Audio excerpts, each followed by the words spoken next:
It's a real honor and privilege to be able to have an hour to spend with you and to address the committee about a very important infrastructure project, I think, for both Michigan and for all of Canada. Canada and the United States have the largest trading relationship between any two countries in the world. The United States now exports more to Canada than its next two top trading partners combined, both Mexico and China.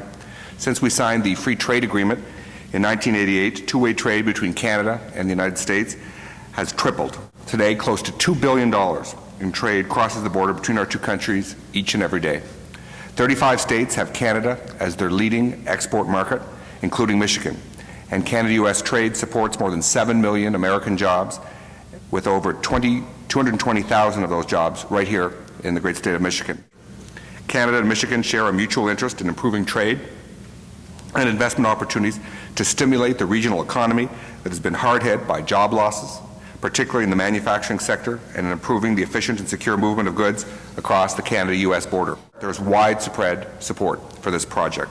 Governors Granholm, Engler, and Blanchard, the United States federal government, the governments of both Canada and Ontario, the mayors of Detroit and Windsor, and the counties they represent, international corporations in the auto and manufacturing sectors, small businesses, border users, trucking firms, and labor unions, your counterparts in the Senate and the state of Ohio as well. Clearly, the stars are truly aligned on both sides of the border.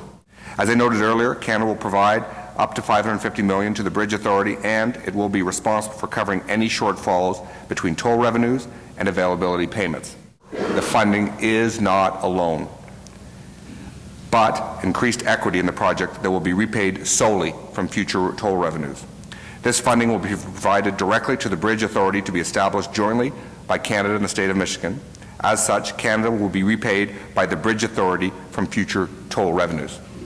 As the funding is not alone, neither Michigan nor Michigan taxpayers will have any obligation to repay the Government of Canada.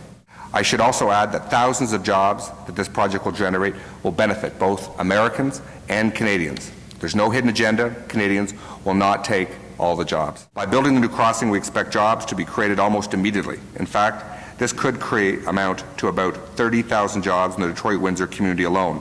Contrary to what some may believe, Canada is not anti-Ambassador Bridge. We believe in a competitive transportation system that supports economic growth and prosperity through the efficient and secure movement of goods and people across the Canada-U.S. border. Let me make it perfectly clear that the owner of the Ambassador Bridge has no rights under any agreement, treaty, or statute that somehow would prevent the Government of Canada from implementing the new crossing. Second, there is no agreement, treaty, or statute that provides the owner of the Ambassador Bridge with the unfettered right to be the sole bridge operator on the busiest trade corridor between Canada and the United States. Michigan will bear no financial risk during the construction of the project or for the duration of operating concession with the private sector concessionaire. Second, Michigan will own the new crossing jointly with Canada and will be a full partner to Canada in overseeing the construction and operation of the crossing. And third, the Ambassador Bridge does not have any kind of required approvals from the Government of Canada to build this second span.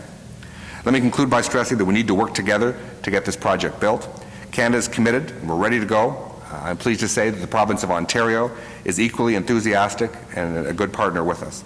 The U.S. federal government fully supports this project, and the communities, private sector industries, and labor groups on both sides of the river want to see this built as soon as possible. Michigan is and will continue to be a full partner in this important project. We want to make this happen.